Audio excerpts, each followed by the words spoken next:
Hi Taurus, just a quick read for you guys to see what's going on for you for this last little bit of April 2025.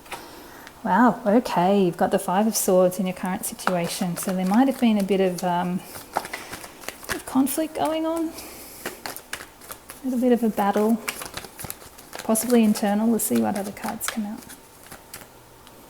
Clarified by Temperance, suggesting that you're needing some balance in your life. Or perhaps that some balance is coming in. Let's see what else we've got. Knight of Pentacles and your influencing energies. Yeah, patience. Slow and steady wins the race. Oh, we had two cards come out for a clarifier for that. We've got the Ace of Pentacles and the Six of Cups. It's really, really beautiful. Another one that's got the Eight of Cups, this time in your outcome. I love that. Moving away from what no longer serves you. Okay, two more. Oh, wow. Okay. You have the Two of Wands and the King of Pentacles clarifying that Eight of Cups. And at the bottom of the deck, you have the Sun. That is so auspicious, Taurus. Things are starting to look really bright for you. I'm really excited. That's incredible. What I'm feeling is this is showing you basically where you're headed.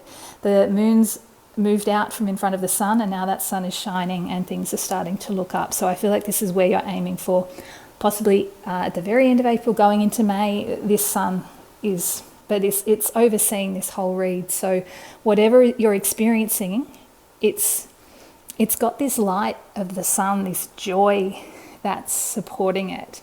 And if you're not feeling that right now, you are moving towards it. So positive. It's all about success and freedom and joy, and it's a beautiful card. So as I said, your current energies, the current situation, you may be experiencing some conflict.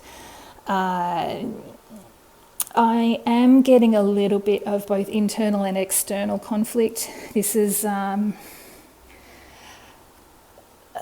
in some cases, this could be winning at all costs, possibly at the expense of friendships or relationships. Not so much that they're going to end, but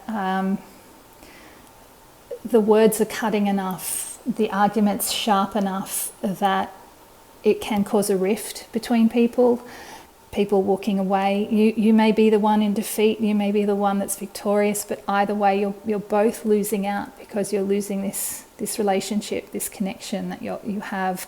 So this Temperance card is just saying to try to find your balance. If these situations come up, if arguments come up, there's so much conflict going on in the world at sort of personal levels at the moment. And if you're finding things coming up between friends or family, people wanting to argue, people wanting to defend their opinions or their positions, before you engage, find this balance, find your calm, whatever it is that helps you to plant your feet, one foot on the ground, one foot on the water, that conscious, subconscious balance, that emotional, mental balance.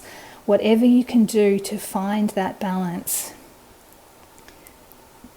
tap into that, stake yourself, ground yourself in that balance, and then if you still need to engage, do it from that place. Because when you can engage from a place of balance, from that place of higher wisdom and higher understanding, you tend to be able to avoid the... Eckhart Tolle calls it the pain body. You know, we engage from the pain body and nothing ever gets resolved. But if we can release the pain body and engage from a higher place, our own pain body doesn't engage. It helps the other person to disengage from their pain body. And even if there's still an argument, it doesn't cause those lingering hooks and that build up of further pain and suffering within us and within them. I don't know if that makes sense, but I'm feeling I need to explain that for whatever reason. But you do have this beautiful guardian angel in this Temperance card, so you've got blessings, you've got something watching over you. If you can stay in that balanced state, you'll be able to tap into that energy. You'll be able to feel those higher beings supporting you. You'll be able to feel your heart space. And if this conflict does arise, you won't get dragged down into it. You might still need to argue a point or make a point or have some kind of discussion that stirs things up mentally, because these are swords cards. But if you can find that balance and stay within that space of temperance, you'll make it through the other side much more easily. And I'm feeling like, so these are your influencing energies, I'm feeling like you are going to need patience with this. I mean, temperance requires patience anyway. It requires a sense of stillness, slowness, steadiness, which is very much this Knight of Pentacles. He's the slowest knight in the deck, possibly the slowest card in the deck. But the knights are action cards. So he's not, it looks like he's standing still, but they are still moving. It's just very, very slow. He's planted the seeds for his crops. He's very patiently waiting for them to grow. And when they do grow, they'll have strong, deep roots. They'll be lasting. They'll be sustainable.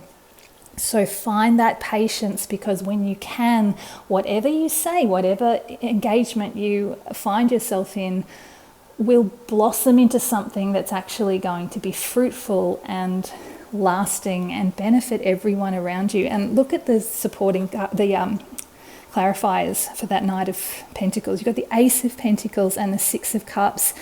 If you can find this patience, if you can take things slow and steady, one step at a time as you're moving through whatever this conflict is, and if it's an internal conflict, it's the same thing. Find this balance. Be patient with yourself. Trust that things are going to unfold in their own time and in their own way. And if you can find this balance, you've got something new coming in. This is a new seed, some new spark that's going to be just so heartfelt and beautiful. This Six of Cups, there's something really precious about this card. It's like that innocent joy, that connection to something that brings you love and joy and excitement that you might have had as a child, or if you didn't ever have it as a child, that you always imagined or wished you could have. It's going to make you feel like there's hope and joy in the world again. There's ways to find blessings even amongst conflict. So if you can be patient, you've got these beautiful, beautiful energies coming in. What I'm feeling is this is going to spark something in you. This is a seed is going to be planted. It's going to connect you with your heart in a big way. And I feel like it's going to get you to actually look around and recognize that you're not satisfied where you are, whatever you're in at the moment. It's not fully satisfying you, and you are possibly going to be walking away from something. As I said, the moon's left the face of the sun's come out, you're seeing what's in front of you, and you're actually dissatisfied and you're walking away, you're leaving it behind. And what a great thing you're doing by walking away, because look at this. You're on the verge of something brand new. He's got the world in his hands. This is still just the beginning stages, because he's got a one behind, a one in front. This is the past, this is the future. He's still sort of 1 foot in, 1 foot out, but he's ready to move forward. He's facing the world. The world is at his feet. The world is in his hand. He's got everything to look forward to. He just hasn't yet taken that step, but there's so much abundance surrounding this. And when I say abundance, especially given the times we're in right now, it may not necessarily be actual material abundance. The Pentacles tend to be about the material realm, but it's not literally financial or like the physical things that we own. Sometimes it's just about finding those things in the material world that make us feel abundant, the people that bring us joy, the things that bring us joy, the things we do in the world that light up our heart. So all of this is surrounding you, and if you can walk away from what's no longer serving you, you've got this sun waiting for you at the other end, which is so positive. Let me just pull some final messages for you. Wow, you've got Seven of Cups and the Judgment card. Big cards. Have the Hierophant. You have the Queen of Swords at the bottom of the deck also influencing. So you're gaining some clarity here. These are some big cards. Sorry. So big cards showing up for the final message. Seven of Cups, there's a little bit of a message about not getting too lost in daydreams, but I'm also feeling this is about your options opening up. You know, you've got you're moving away from what no longer serves you. You're making slow progress on your journey, and whatever it is that's opening up for you, it's going to present you with a whole range of choices. These are all cups too, so it's really tapping into your heart energy, what really brings you joy, and what's actually going to awaken you, what's going to shift you forward into this rebirth in your life. This is such a big card, and coupled with this Hierophant, this is quite a spiritual awakening. This is something that's beyond the ordinary. You're not just sort of changing a job or getting a new relationship, both of which can be really big deals in someone's life. But this is something that's happening at a really deep level as well. But it's also manifesting in your material world, because this Hierophant is very much a card of the physical world. This is about structure. So whatever it is that you're awakening to, whatever this new rebirth, this new life that is starting to manifest for you, it's going to have an impact in your material world as well as your internal world.